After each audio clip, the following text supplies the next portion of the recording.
The fascinating thing about mathematics is that if you take the right model and take the right assumptions, then you have an equation with which you can just calculate. And you can then predict things that you actually cannot even observe yet, for example. If you take the physicist Dirac, he calculated something from the quantum mechanics equations and the special relativity of Einstein.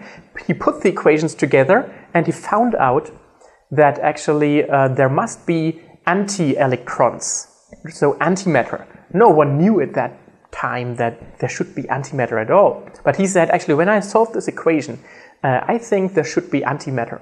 And so they tried to set up experiments, and 3 years later they discovered the positron, the anti-electron, actually. So mathematics is a powerful tool to try to make sense of the observation and to unify them into one overarching theory. And so when you look at the universe, the most important equation is Albert Einstein's equation of general relativity. And in that equation you have the space-time, the curvature of the space-time, and you have a term that is taking account of the gravity, the gravitation, the impulses and the energy.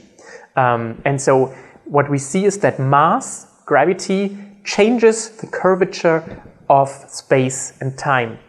And actually quite a few predictions of that equation have already been verified. For example, that light of distant stars, when the light travels alongside the sun and then reaches Earth, actually experiences a slight bend when traveling alongside the sun, because the sun has a large mass and thereby changes the curvature of space-time. And the incredible thing about all that is, like Albert Einstein said, that the most incomprehensible thing about the universe is that we can comprehend it. And he was not the only one. Other people like Nobel Prize winner Eugene Wigner, he also said it's a miracle that we neither understand nor deserve that mathematics describes the universe in such a comprehensive way. So what they are saying is just the opposite of Socrates. Socrates knew that he didn't know anything, and Einstein and Eugene Wigner, they just don't know why we do know and why mathematics actually describes so accurately what we see in nature. So the big question is, why does nature conform to abstract mathematical laws? There is no necessity behind that. It could be different. Mathematical equations would be true even if the universe would not exist. If the Big Bang never happened, 1 + 1 would still equal to 2. So this is a big puzzle for scientists. And I think within a Christian framework, you have, of course, the mandate that a rational God talked to man and gave him the mandate, explore my creation, take care of it, understand it.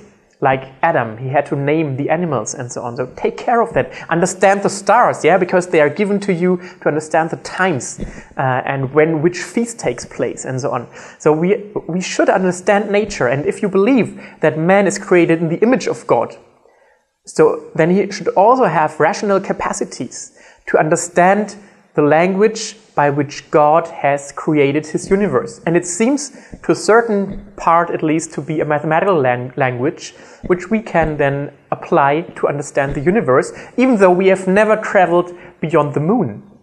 We have sent out some probes that have just left our solar system, but we have never gone beyond our solar system.